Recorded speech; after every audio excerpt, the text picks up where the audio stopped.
So guys last Friday night SmackDown में जब Cody Rhodes ने एक डार्क मैच फाइट किया था डोमिनिक मिस्टीरियो के साथ, जब उन्होंने उसको हरा दिया तो उन्होंने स्मैकडाउन के ऑफ एयर चले जाने के बाद डिट्रॉइट का शुक्रिया किया एंड कहा कि डिट्रॉइट मेरे लिए घर जैसा है, होम टाउन जैसा है। 2007 में यहीं पर मैंने अपना सबसे पहला डेब्यूट किया था। मेरी शादी ब्रांडी से भी यही हुई और अगर ब्रांडी की बात चली रही है तो आज मेरा पूरा परिवार यहाँ पे आया हुआ है, फ्रंट रो में मुझे परफॉर्म करते हुए देख रहा है। मेरे को बहुत खुशी हो रही है, लेकिन मुझे एक बात की और खुशी है। देखो ओटिस जो कोडी की कजन है वो यहाँ पर आए हुए हैं एंड अभी हाल ही में उन्होंने सक्सेसफुली अपनी कीमियोथेरेपी को फिनिश किया है, जिसके बाद वो एक बारी सबका थैंक्स दोबारा से करते हैं और ये एपिक सेगमेंट यहीं पर खत्म हो जाता है। बाकी फ्रेंड्स, आपके लिए चीजें अभी एंड नहीं हुई, आपको तो इस वीडियो को एंड तक देखना है और मजा लो इस मसाला संडे का। एंड नाउ आप देख रहे हैं रेसलमैनिक्स एंड सब्सक्राइब करना तो बनता है। वैसे अगर आप रोमन रेंस की बहुत चिंता कर रहे हो तो भाई आगे आपको जरा भी चिंता करने की जरूरत नहीं है, क्योंकि उनकी स्टोरी लाइन एक नई हाइट पर जाने वाली है। तो अभी मार्केट में एक न्यूज फैली हुई है जहाँ पर एक ऐसी न्यूज ब्रोक करिए जो आपका दिमाग हिला देगी, क्योंकि अब रोमन रेंस वो पर्सन बनने वाले हैं जो स्टोरी फिनिश करेंगे और उस स्टोरी के विलन कोडी रोड्स नहीं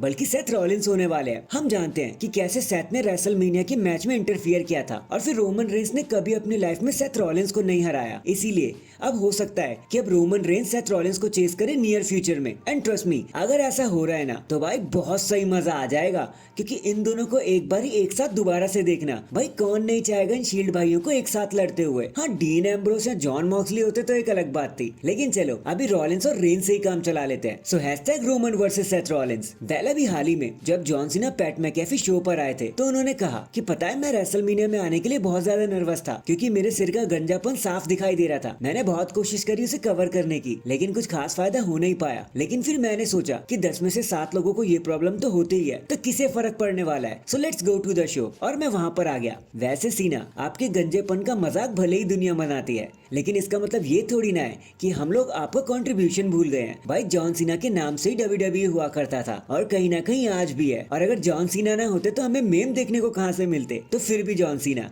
चाहे आप बाल के साथ रहो चाहे बिना बालों के रहो, आप फिर भी ग्रेटेस्ट ऑफ ऑल टाइम रहोगे। So hashtag John Cena the leader of Cenation. Next Tama Tonga के आ जाने के बाद इतना तो कंफर्म हो ही गया कि ब्लड लाइन अब सच में टूट चुकी है। यहाँ तक कि जिमी एंड पॉल हेमन अब अपना रास्ता नापने की तैयारी कर रहे हैं कि भाई हमारी मार अब कभी भी लग सकती है। सो उसके रिगार्ड एक न्यूज ब्रोक हुई है कि शायद पॉल हेमन अब जे उसो से बात करने वाले हैं, ताकि जिमी और जे उसो मिलके एक साथ फिर से टीम बना ले and Solo Sikoa and टामा Tonga के प्रकोप को रोक सके। वैसे तो यार ये भी बहुत दूर की बात है, लेकिन फिर भी WWE इसके लिए प्लानिंग तो जरूर कर रही है। अब देखते हैं WWE इसको मैच कर पाती है या नहीं। Well last Friday night SmackDown में बहुत से बैक स्टेज मूवमेंट हमें देखने को मिले थे, तो चलो इनमें से 2 बैक स्टेज मूवमेंट को डिस्कस कर लेते जो इंपॉर्टेंट भी थे। तो सबसे पहले हमें हेमन एंड सोलो सिकोवा देखने को मिलते हैं, जो स्मैकडाउन पर कोडी रोड्स का लॉकर रूम बना हुआ देखते हैं। इससे उन्हें बहुत ज्यादा गुस्सा आ जाता है, जिसके बाद केविन ओवेंस भी वहां जाते हैं और सीधा अंदर चले जाते हैं। सोलो कहते हैं कि डू नॉट वरी, इसको मैं देख लूंगा। बट फिर पॉल हेमन कहते हैं कि अगर हमें लॉकर रूम में एक बार फिर से राज करना है तो हमें वो वर्ल्ड टाइटल एक बार फिर से जीतना होगा by the orders of Roman Reigns. In the end जब Jimmy Uso and Paul Heyman दोनों ही Tama Tonga and Solo Sikoa के हाथों से मार खा लेते हैं, शॉक हो जाते हैं, तो बैक स्टेज में केला उनका इंटरव्यू ले रही होती है, जहाँ वो पॉल हेमन से पूछते कि जिमी ऊसो अब ठीक है या नहीं। तो पॉल हेमन सर हिलाते हुए कहते हैं कि भाई वो ठीक नहीं है। जिसके बाद टामा टोंगा वहां आ जाते हैं और वो कहते हैं bye the orders of tribal chief. और फिर सोलो सिकोवा अपने अंगूठे को देखकर हंस रहे होते हैं एंड इसी कंप्लीट कंफ्यूजन के साथ ये सेगमेंट यहीं पर खत्म हो जाता है। So that is it guys, अभी के लिए तो बस इतना ही। देखो आप मुझे बताना, Roman Reigns versus Seth Rollins क्या आप एक बार फिर से देखना चाहोगे? कमेंट करके जरूर बताना। एंड चैनल पर नया है तो चैनल को जल्दी से लाइक एंड सब्सक्राइब कर दो। बाकी मैं मिलता हूँ आपसे किसी और अपडेट के साथ, तब तक के लिए अपना ख्याल रखें